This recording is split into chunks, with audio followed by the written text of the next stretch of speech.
আজকে আপনাদের সাথে নিয়ে কোটি টাকার একটি বিজনেস আইডিয়া খুঁজে বের করব, যেই বিজনেস অ্যাঙ্গেল নিয়ে আপনি যদি একটা ব্যবসা দাঁড় করাইতে পারেন, আপনার ওই বিজনেসের ডিমান্ড অনেক হাই থাকবে, high search volume, but competition খুবই লো থাকবে, খুবই কম তুলনামূলক।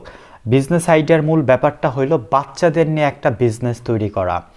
আমি ল্যাপটপের স্ক্রিনে পুরো ব্যাপারটা বিস্তারিত আপনাদের সাথে আলোচনা করব। তার আগে একটু বলে রাখি যে একটা জিনিস চিন্তা করেন, আমি ধরেন মাগুরা জেলা আমার হোম ডিস্ট্রিক্ট। সো মাগুরাতে মাগুরাতে যখন আমি দেখলাম যে বাচ্চাদের কোনো রেস্টুরেন্ট নাই, মানসম্মত স্বাস্থ্যকর বাচ্চাদের জন্য কোনো খাবারের ব্যবস্থা নাই। সো আপনি যখন বাচ্চাদের জন্য একটি রেস্টুরেন্ট করবেন, শুধুমাত্র বাচ্চাদের জন্য, দেখেন রেস্টুরেন্ট অনেক আছে, খাবারের দোকান অনেক আছে, কিন্তু সবগুলা কি বড়দের জন্য, বাট স্পেসিফিকভাবে বাচ্চাদের জন্য কি কোনো রেস্টুরেন্ট আছে? নাই। যদি আপনি একটা বাচ্চাদের জন্য রেস্টুরেন্ট দাঁড় করাইতে পারেন, শুধুমাত্র এখানে বাচ্চারাই খাইতে যাবে, সেই ক্ষেত্রে দেখেন আপনার কম্পিটিশন খুবই লো অ্যান্ড আপনার ডিমান্ড অনেক হাই। অনলাইন অফলাইন আর পেইড মার্কেটিং শুরু করবেন যে বাচ্চাদের জন্য এখানে স্বাস্থ্যসম্মত খাবার পাওয়া যায়, তখন অভিভাবকের কাছে যখন আপনি পৌঁছাইতে পারবেন, তারা তখন কি চিন্তা করবো, আচ্ছা বাচ্চাদের জন্য আলাদা রেস্টুরেন্ট আছে, ওইখানে গেলে স্বাস্থ্যসম্মত, আমার বাচ্চার জন্য তো। কারণ অভিভাবকরা কিন্তু স্বাস্থ্যের বিষয়ে খুব সচেতন থাকে, তাই না? তার সন্তান তো, সেই ক্ষেত্রে তারা কিন্তু খরচ করতে কোনো দ্বিধাবোধ করে না। বাচ্চার সেফটি আগে, স্বাস্থ্য সুরক্ষা আগে। ধনী মানুষ তাদের সন্তানদের জন্য সবসময় ভালো জিনিস চায়, একথা সত্য।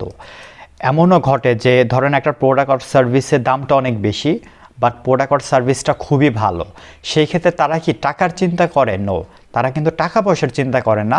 তারা সব সময় তাদের ছেলে সন্তান বা তার প্রিয় মানুষদের বা প্রিয় কিছু ব্যক্তির জন্য তারা খরচ করতে চায়। এখানে টাকা কিন্তু কোনো একটা বিষয় না। যেহেতু ধনী মানুষ তাদের সন্তানদের জন্য ভালো জিনিস চায়, সেক্ষেত্রে এখানে প্রতিযোগিতা খুবই কম। ধনী মানুষ তাদের পোষা প্রাণীদের জন্য ভালো জিনিস চায়, এখানেও প্রতিযোগিতা খুবই কম। তার মানে আমরা কি বুঝলাম, যেখানে ডিমান্ড অনেক আছে, কারণ মার্কেটে খুব বেশি কম্পিটিশন নয়। আমি প্রথমে ভিডিওর শুরুতে বলছিলাম যে বাচ্চাদের জন্য যদি আমরা একটা স্বাস্থ্যকর রেস্টুরেন্ট তৈরি করতে পারি বা দাঁড় করাইতে পারি, যেখানে বাচ্চারা যাবে, তারা তাদের স্বাস্থ্যকর একটা খাবার ওইখান থেকে সে খেতে পারবে, তার মানে জিনিসটা হইলো যে এখানে দেখেন মার্কেটে খুব বেশি নাই, কম্পিটিশন লো, অথচ আবার ধনী মানুষ তারা চাচ্ছে কি তাদের বাচ্চাদের স্বাস্থ্য সুরক্ষা যাতে ভালো হোক, এই দিকে তারা কিন্তু খুবই সচেতন। আর একটা বিষয় বলে রাখি, এখানে ধনী মানুষের কথা আমি কেন বলতেছি, একটা কথা সারা জীবন আমরা মনে রাখি যে আমাদের কাস্টমার দুনিয়ার সবাই না।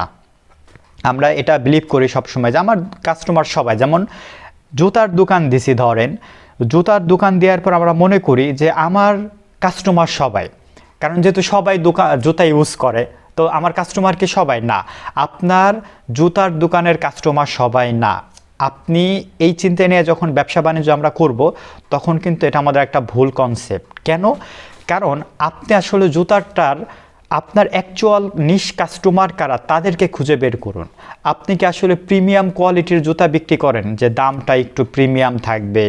আপনি কি একটু মিডল ক্লাস বা একটু মধ্যবিত্তর দামটা একটু কম থাকবে, এই টাইপের কি জুতা বিক্রি করেন, নাকি আপনি একটু লো বাজেটের জুতা বিক্রি করেন? এই যে আপনার জুতার কোয়ালিটি, জুতার দাম, এগুলোর উপর কিন্তু আপনার অ্যাকচুয়াল কাস্টমার কারা, তারা কিন্তু আসলে ফাইন্ড আউট হচ্ছে। কারণ আপনি ধরেন জুতা বিক্রি করলেন লো কোয়ালিটির, বাট আপনি টার্গেট করলেন প্রিমিয়াম মানুষজন, একদম বড় লোক মানুষজনদের, তাহলে কিন্তু হইল না। সো সবাই আমার কাস্টমার না, এই জিনিসটা চিন্তা করতে হবে। আমরা ধনী মানুষদের টার্গেট করে আমরা একটা বিজনেস মডেল আমরা দাঁড় করানোর চেষ্টা করব। সো দেখেন, এই কৌশল কাজে লাগিয়ে কীভাবে একটা ব্যবসার দারুণ আইডিয়া আমরা খুঁজতে পারি, যে সবাই, যেটা প্রথমে বলছিলাম যে সবাই স্বাস্থ্যকর খাবার বিক্রি করছে, আপনি শিশুদের জন্য স্বাস্থ্যকর খাবার বিক্রি করুন। তার মানে সবাই স্বাস্থ্যকর খাবার বিক্রি করছে কাদের জন্য? বড়দের জন্য, যারা অ্যাডাল্ট তাদের জন্য। মার্কেটে কিন্তু এই শিশুদের জন্য স্বাস্থ্যকর খাবার নাই। আপনি যদি শিশুদের জন্য একটা স্বাস্থ্যকর খাবারের রেস্টুরেন্ট তৈরি করতে পারেন, এই অ্যাঙ্গেলে যদি চিন্তা করেন, তাহলে অভিভাবকরা কি চিন্তা করবো, আচ্ছা আমার বাচ্চার জন্য শহরে একটা স্বাস্থ্যকর খাবারের রেস্টুরেন্ট আছে, চলো ওইখানে যাই, তোমার ওইখানে আজকে আমরা তোমারে মানে বাবা তার সন্তানকে বলতেছে তোমার আজকে ইনভাইট করলাম, তোমার রেস্টুরেন্টে আজকে আমি তোমাদের খাওয়াবো। ব্যাপারটা কিন্তু এইভাবেই মার্কেটিং হবে। সবাই প্রাপ্তবয়স্কদের জন্য ব্যায়ামের টিপস দিচ্ছে, ফিজিক্যাল এক্সারসাইজ, তাই না, জিম টিম হাবিজাবি। আপনি শিশুদের জন্য ব্যায়াম প্রোগ্রাম তৈরি করুন। দেখছেন বিজনেসের মানে মডেলটা কিভাবে আসতেছে। সবাই তো জিম টিম খুলছে, মানুষ যাইতেছে, জিম করতেছে, অনেক টিপস, অনেক কথাবার্তা হইতেছে। বাচ্চাদের জন্য কি কেউ কিছু বলতেছে না? মার্কেট কিন্তু খুব একটা কম্পিটিশন নাই। আপনি শিশুদের জন্য একটা ব্যায়াম প্রোগ্রাম তৈরি করুন, যেখানে শুধু শিশুরা তাদের স্বাস্থ্যর ব্যাপারে যাবে, সেই প্রোগ্রামে অ্যাটেন্ড করবে, ফিজিক্যাল এক্সারসাইজের জন্য তারা মনোযোগী হবে। তো অভিভাবকরা কি তাদের বাচ্চাদের স্বাস্থ্যের বিষয়ে কিন্তু খুব সেনসিটিভ, এবং তারা কিন্তু স্বাস্থ্য সুরক্ষার জন্য মারাত্মকভাবে সিরিয়াস থাকে। আমরা যদি এই অ্যাঙ্গেলে যদি একটা ব্যবসা দাঁড় করাইতে পারি, এখানে আপনি একই টাকা খরচ করার ক্ষমতা সম্পন্ন ব্যক্তিদের টার্গেট করছেন, কিন্তু তাদের জন্য না। মানে এটা একটা মার্কেটিংয়ের ব্যাপার, যে আপনি যখন ধরেন পেইড মার্কেটিং করবেন ফেসবুকে, তো সেই ক্ষেত্রে আমরা কাদের টার্গেট করব? আমরা যারা ধনী ব্যক্তিত্ব সম্পন্ন আছে তাদেরকে আমরা টার্গেট করব, অভিভাবক। কিন্তু আমরা কি তাদের কাছে বিক্রি করব? ব্যাপারটা না। ইনডিরেক্টলি তারা পারচেস করবে তাদের সন্তানের জন্য আর অথবা পোষা প্রাণীর জন্য। ফলে আপনার প্রোডাক্ট ভিন্ন হবে এবং কম প্রতিযোগিতার মধ্যে থাকবে। হিসাব সহজ, কারণ যেহেতু মার্কেটে খুব একটা প্রতিযোগী নাই, তো আপনার প্রোডাক্ট একটু ডিফারেন্ট হবে এবং প্রতিযোগীও খুবই কম থাকবে। একটা জিনিস ভাবেন যে হঠাৎ করে আপনি আপনার শহরে আপনি একটা বিজনেস দাঁড় করাইলেন যে বাচ্চাদের জন্য রেস্টুরেন্ট। ব্যাপারটা একটা দারুণ আইডিয়া না? যে এই চিন্তাটাই মানুষের মধ্যে যাবে, আরে বাচ্চাদের জন্য রেস্টুরেন্ট, হ্যাঁ অনেক সুন্দর। মানুষ না এটা মানে ওই তাদের সাইকোলজিক্যাল একটা মাইন্ড, ওইখান থেকে তারা দেখতে যাবে।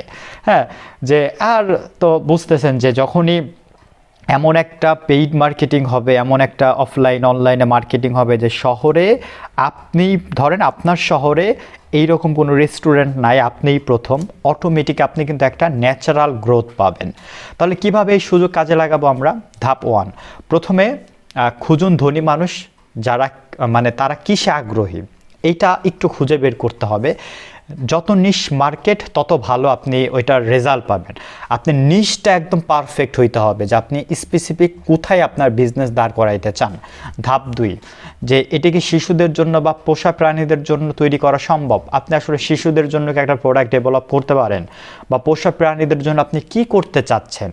হ্যাঁ, এই বিষয়ে একটু চিন্তা করতে হবে। যদি সম্ভব হয় তাহলে তৈরি করুন এবং ধনী মানুষদের কাছে পৌঁছান।